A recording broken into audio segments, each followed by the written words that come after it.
Good evening friends. अपनी जवानी के दिनों में वो उमराव के पास जाया करते थे। ये मिर्ज़ा के भटकाव के दिन थे। 16 की उम्र होते होते उन्होंने अपनी माँ और पिता दोनों को ही खो दिया था। मैं उमराव जान अदा उपन्यास के लेखक मिर्ज़ा मोहम्मद हादी रुस्वा की बात कर रहा हूँ। खैर, वक्त के साथ मिर्ज़ा का भटकाव खत्म हुआ और उनका झुकाव साहित्य और शिक्षा की ओर होता चला गया। उन्होंने खूब शिक्षा पाई और जी भरकर शायरी लिखी, मगर शायरी में वो कोई खास मुकाम ना पा सके। उनकी जमकर आलोचना हुई सो अलग, मगर उनके लिखे इस एक उपन्यास ने उन्हें उर्दू अदब में सुस्थापित कर दिया। बात 1840-1850 के आसपास की है। अमीरन को उसके दुर्भाग्य ने फैजाबाद से लाकर लखनऊ में पटक दिया था। उन दिनों रेलगाड़ी नहीं हुआ करती थी। बैलगाड़ी द्वारा फैजाबाद से लखनऊ पहुंचने में 4 दिन लगते थे, लेकिन अमीरन के अपहर्ता दिलावर खान को पकड़े जाने का डर था। इसीलिए वो अमीरन को बैलगाड़ी में लेकर बीहड़ों और दुर्गम रास्तों से होता हुआ लखनऊ पहुंचा था। वो बदनसीब भूखी प्यासी 8 दिन में लखनऊ पहुंची थी, खानम जान के कोठे पर। वो अभी छोटी थी और उसकी परवरिश का जिम्मा बुआ हुसैनी ने ले लिया था। खानम ने उसे एक नया नाम दिया, उमराव।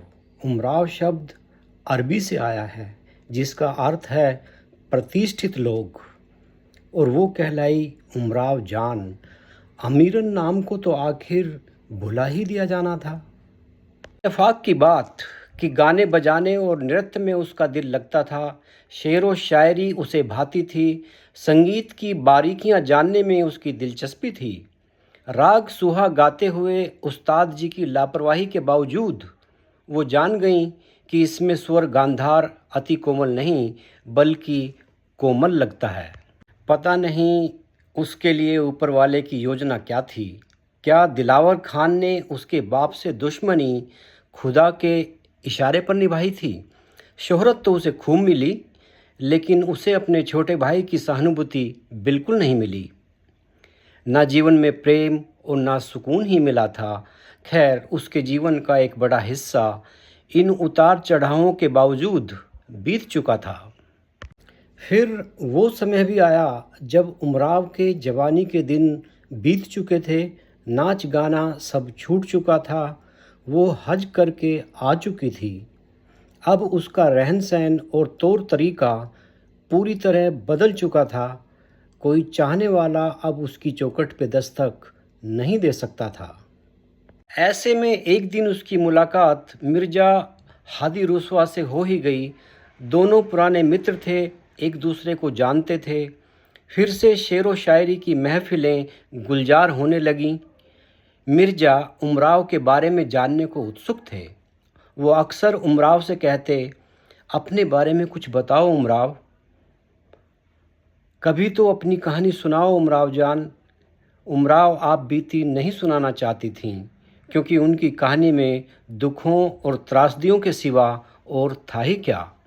मगर दूसरी ओर वे अपनी आप बीती सुनाकर अपने दिल का बोझ भी हल्का करना चाहती थीं। अंततः वे तैयार हो गईं और उन्होंने अपनी कहानी को दिल खोलकर सिलसिलेवार सुनाना शुरू कर दिया। मिर्ज़ा हादी रुस्वा भी उनकी कहानी में बड़ी दिलचस्पी ले रहे थे। इतना ही नहीं, वो इस अफसाने को साथ साथ लिखते भी जा रहे थे। हालांकि उमराव इस बात से बेखबर थीं। उन्होंने मिर्ज़ा पर भरोसा किया था और उन्हें एक हमदर्द दोस्त होने के नाते सब कुछ कह सुनाया था, लेकिन वे नहीं चाहती थीं कि उनका किस्सा यूं सरेआम लोगों में पहुँचे। मगर किस्सा तो मिर्ज़ा द्वारा कलमबद्ध हो चुका था। किस्से ने तो एक खूबसूरत अफसाने की शक्ल इख्तियार कर ली थी, एक दिलचस्प उपन्यास, उमराव जान अदा। कुछ लोग इसे उर्दू का पहला उपन्यास भी मानते हैं। उपन्यास पढ़कर उमराव बहुत बिगड़ी, मिर्ज़ा से बहुत नाराज़ हुई, क्योंकि मिर्ज़ा ने अपना वादा तोड़ दिया था।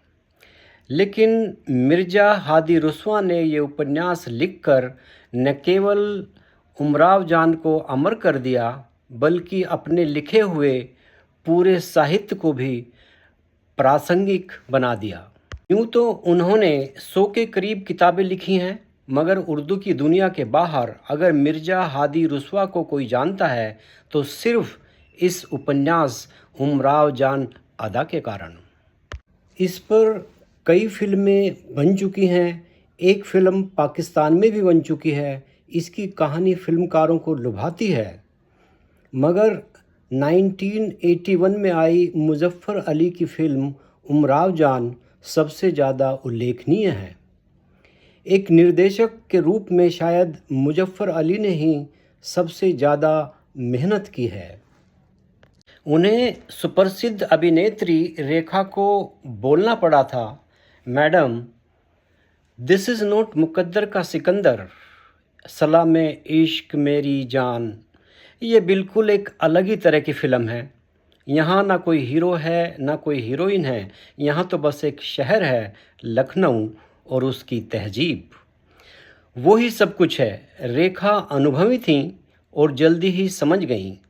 फिर तो उन्होंने इस फिल्म में अपने आप को पूरी तरह झोंक डाला, उससे भी कहीं ज़्यादा जितना कि मुज़फ़्फ़र अली ने रेखा से उम्मीद की थी।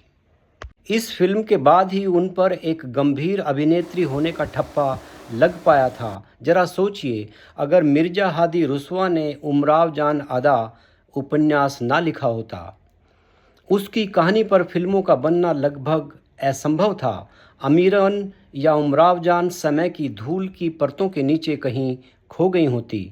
खुद मिर्ज़ा के लेखन को लोग धीरे धीरे भूलते चले गए होते।